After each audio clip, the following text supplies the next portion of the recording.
Hello viewers, আসসালামু আলাইকুম। আশা করি আপনারা সবাই ভালো আছেন অ্যান্ড আলহামদুলিল্লাহ আপনাদের দোয়ায় আমি এবং আমার চাচু দুজনেই ভালো আছি। সো আজকে সকালে বের হয়েছিলাম বাসা থেকে তালাবর যাওয়ার জন্য। সো তালাবর থেকে আমার চাচুকে নিয়ে আসলাম অ্যান্ড আপনাদেরকে একটা অস্থির ওয়েদার দেখাচ্ছি। সো দেখেন, এই যে দেখেন। সো আমি বাইকটা নিয়ে আইছি, বাইক হচ্ছে আমার বড় ভাই, আর সো তার বাইকটা নিয়ে আইছি। আর এই যে সে আমার চাচ্ছু, হাই বলো, সে আমার চাচ্ছু অ্যান্ড দেখতে পারতেছেন রাস্তাটা অসাম গাইস। সো এদিকে মানে লুকটা অস্থির। সো এখানে যদি বিকালবেলা ঘুরতে আসেন তাহলে মানে অসাম, একদম মানে একদম মনমুগ্ধ করা দৃশ্য। সো কারেন্টের খাম্বা,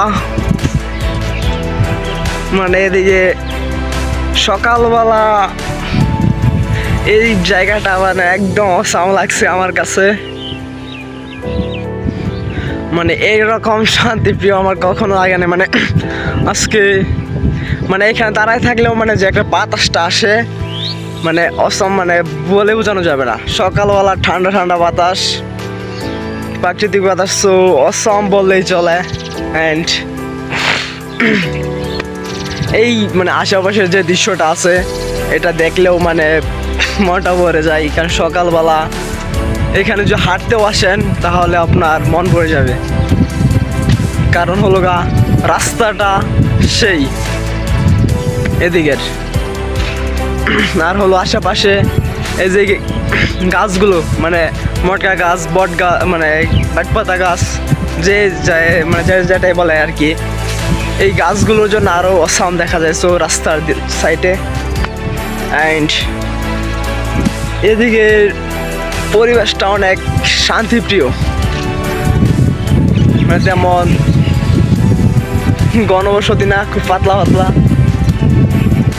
আর এখানে মানে সামনে একটা আসলো, মানে বল তালবাগানি বলে চলে রাস্তার দিকে, মানে একদম মানে কি বলবো, এই পাশে ওই পাশে দুনো পাশে শুধু খালি তাল গাছ ছিল। আর এটাই হলো এখানে, মানে এখানে আসলে আপনারা, আমি বলতে পারি যে আপনাদের ভালো লাগবেই, আর ভালো লাগবে না কেন। এই জায়গাটা মানে দেখতে অনেক সুন্দর।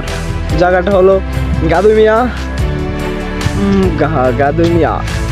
চৌরাস্তা, গাদুমিয়া চৌরাস্তা দিকে একটু ভিতরের সামনে আর কি, মানে গাদুমিয়া বাজার বললেই চলে। গাদুমিয়া বাজারের সামনে আসলে আপনারা দেখতে পারবেন মনমুগ্ধকর, মানে দৃশ্যটা দেখলেও মানে একদম প্রাণটা ভরে যায়।